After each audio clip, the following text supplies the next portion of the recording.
Can't wait for this one. Taking a look at the series history here, Penn State leads 2-1 all time now. Of course, the last time these two teams met last year at Penn State won 28-20 with the whiteout there. Auburn looking for revenge at home with an orange out Saturday afternoon. Let's welcome in Gary Danielson, who, like always, will be on the call for the SEC on CBS. First Big Ten game on CBS since, of course, that big media deal was announced there. Also, Penn State's first trip to SEC country in more than 10 years. How big are the expectations for Big Ten football versus SEC? You know, man, I don't even know to really tell yet. I mean, everybody's so excited. I think the combination TV packages, you know, the way things are hanging right now with the two conferences waiting for some big teams to enter in a couple of years, and then overshadowing that, you know, coming right around the corner will be the 12-team playoff. All that combined, hopefully, we can have more games like this in the future because, you know, I've done a lot of games. I've been doing this for over 30 years, but I'm really excited to do the game. Penn State, a Big Ten team going into SEC country. It doesn't happen very often at all. You know, we did Georgia, Notre Dame back a ways ago. That was exciting, but these two teams may not be challenging for the national championship.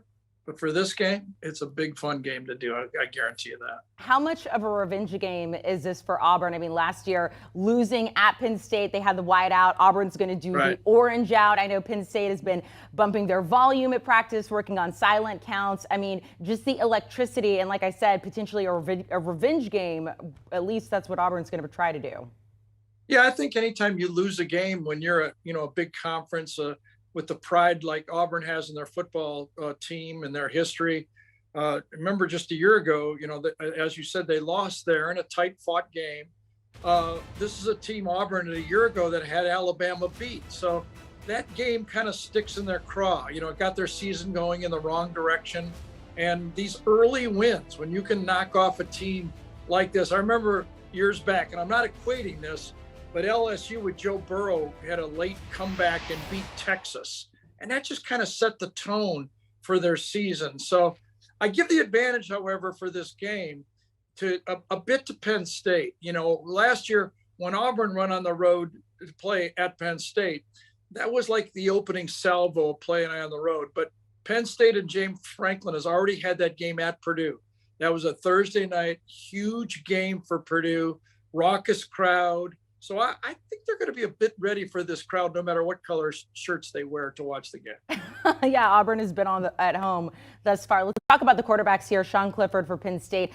We have now seen glimpses of Drew Aller. Auburn side, TJ Finley, Robbie Ashford. They've been splitting time. It looks like Brian Harsin seems to be giving a bit more of a nod to Finley. What's the latest there with these quarterbacks? Well, no one knows. And I think Brian Harsin likes it that way. I think he likes the fact that he has two different types of quarterbacks. Robbie Ashford, you know, maybe it changes real quickly, but I don't think he's ready to handle the full package of offense that Brian wants to run or maybe needs to run to beat a top level team. But he is a weapon. He'll make Penn State prepare for more than just a drop back passer. TJ is good when he has protection. But if protection starts to break down, he tends to really have trouble. He doesn't have escapability. Has a great arm, and he can throw anywhere on the field. But, you know, having two quarterbacks the way Auburn is going to attack will give a bit of a problem. The other side, this is Sean Clifford's team until he proves it can't be his team. He was tremendous last year in this football game, completing every pass in the second half.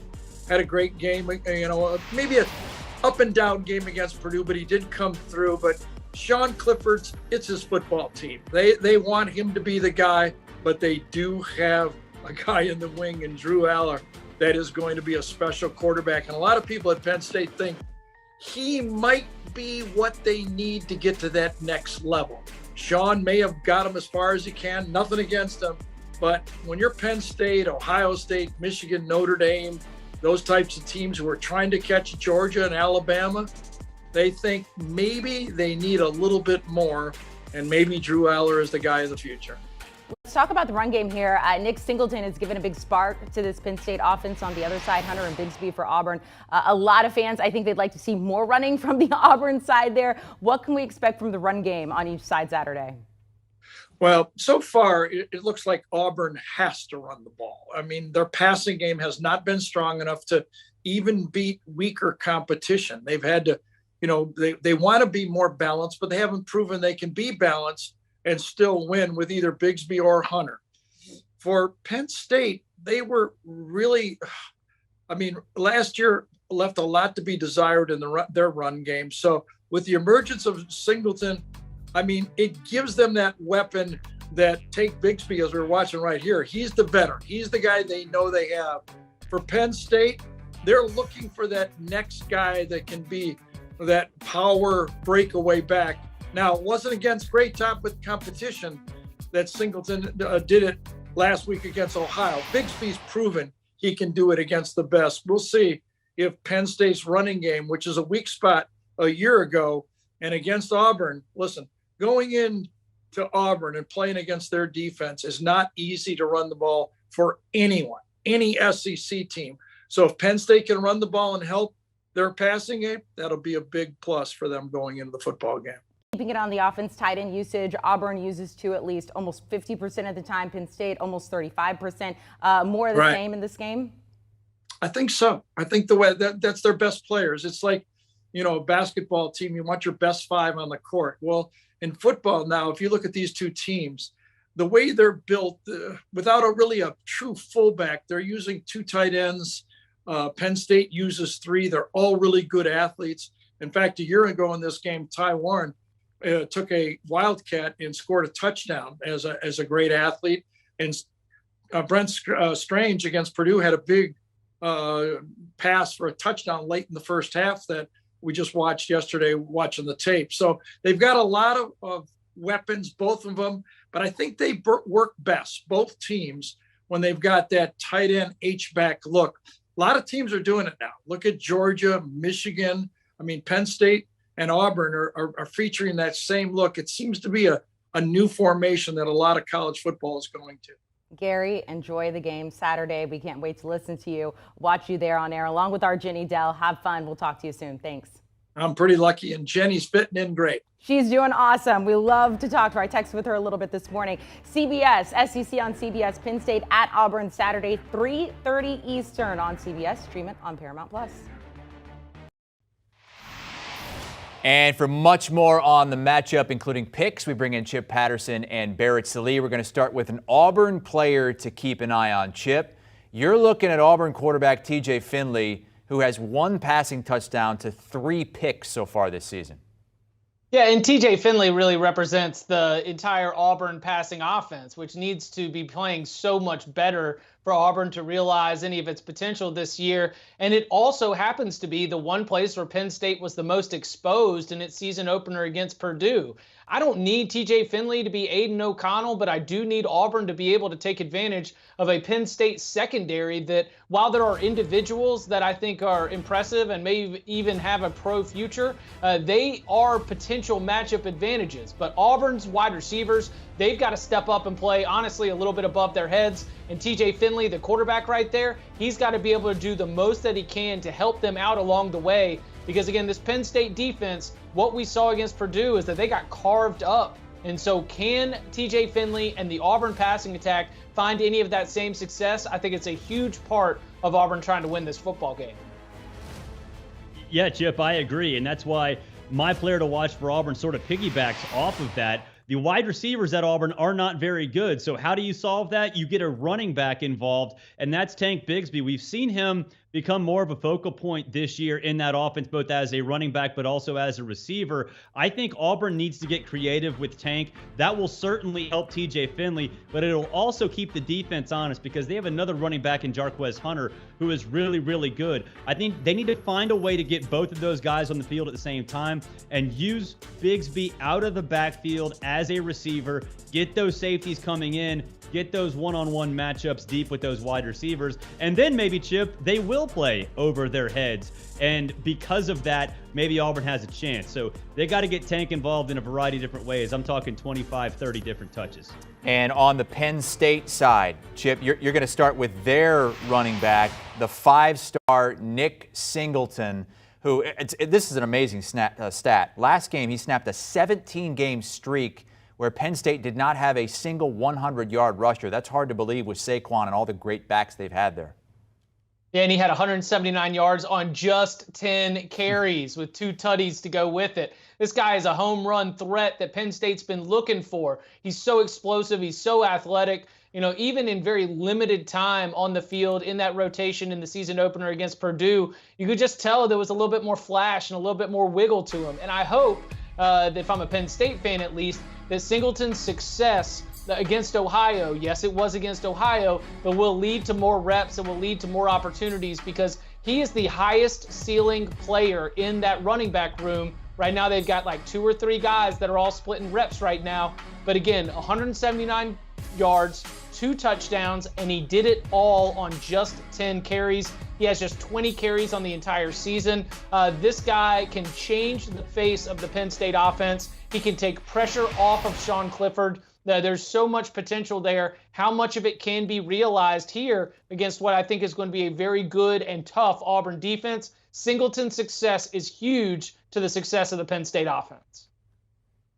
There's no doubt. And I think if he is successful, he'll take off pressure from my player to watch, and that's Sean Clifford. Look, it feels like James Franklin is sort of toying with his quarterbacks. We saw 3 quarterbacks play against Ohio last week, and that was part of the plan. So that puts pressure on Sean Clifford. But in this particular game, Auburn's pass defense has been brutal in the first 2 games of the season. So does Sean Clifford become the guy that stretches the field deep? It's going to be the most hostile environment that Penn State's ever played against, and Sean Clifford has seen a lot of them. This is a different animal. Can he take advantage of Auburn's weakness defensively? If he can't, then what does last week mean for James Franklin going through 3 quarterbacks? Is it just to get them experience, or is there something else that he's got in his mind rattling around up there? So Clifford, to me, has to be big. He has to stretch the field deep because if you're going to beat Auburn's defense, you're going to have to beat them in the secondary because that is their weak spot. Right, hang on, I want to go back just a second. You said this is going to be the toughest environment Penn State has ever played in, and Sean Clifford's ever played in? More than at Ohio State last year. I know where you're going. I just wanted to clarify because I know I've heard other, Josh Pate included, that have put Auburn at the very top in the country in terms of home field advantage and environment. So that is definitely saying something, though, when you talk about the places that Penn State has gone to play, like Ohio State, like Michigan, and maybe to a lesser extent Iowa last season. All right, Penn State's a 3-point favorite at Auburn. Let's get picks. Barrett, I'll let you kick us off. Yeah, I'm going to go Penn State to cover and Penn State to cover and win by 7 or 10 points. I think it does come down to quarterbacks. And Chip mentioned TJ Finley, 1 touchdown, 3 picks. He's been very erratic through the air, and I just don't trust him to be clean. And that's the biggest thing. You can't afford turnovers in this game, and TJ Finley not necessarily has been a turnover machine, but he has not been trustworthy, and that's why Robbie Ashford got some run. Now Robbie Ashford has gotten pushed back to the number 2 spot, so it is Finley's job, but he's just not that good. He's not experienced. He's not smart. His timing is off, as opposed to Sean Clifford, who knows what to do, but more importantly, knows what not to do. So because of that, I think Sean Clifford and the Nittany Lions go in there. They win by a tutty. I've seen Sean Clifford throw some bad interceptions on the road, some really big games, and I am not ready to put Auburn up as the toughest environment, but I respect it enough to take home field advantage into big consideration. I think Auburn can win this game. I think it will be very low scoring. I think it's going to be just a dogfight through and through. Wouldn't be surprised to see maybe a little Robbie Ashford, Tank Bigsby, just sort of get it going on the ground game, limit the mistakes approach for Auburn, lean on the defense. This game was 28-20 last year. Now we're going to go with the return visit. Give me the home team. Give me the points. I do not see Penn State being able to run away with this because I just do not trust this Penn State offense on the road to be able to execute at a high level. Again, not the toughest environment Sean Clifford's ever played in, but one of the toughest environments. And things get weird at Auburn. I'll take Auburn plus the 3. All right, so what is the toughest environment then, Chip? Ohio State. Ohio State tougher than Auburn? Yeah, I think so. I've been to Ohio State. I have not been to Auburn. Ohio State's the best sports stadium I've ever been to in my life. But again, I've not been to Jordan-Hare. So that's a topic for like June, maybe on the Cover 3 podcast. It's great to have actual football games to talk about right now. Let's look at the picks from Chip Patterson and Barrett Sallee. You see the players to watch, quarterbacks and running backs, and the guys disagreeing on the game. Chip likes Auburn plus the 3. Barrett likes Penn State minus the 3, says they should win by about a touchdown like they did last season. Do you want a sports network that delivers everything that matters about the game? The highlights, the picks, the instant analysis, no yelling, no fake debates, no politics. Hit the subscribe button and never miss a moment.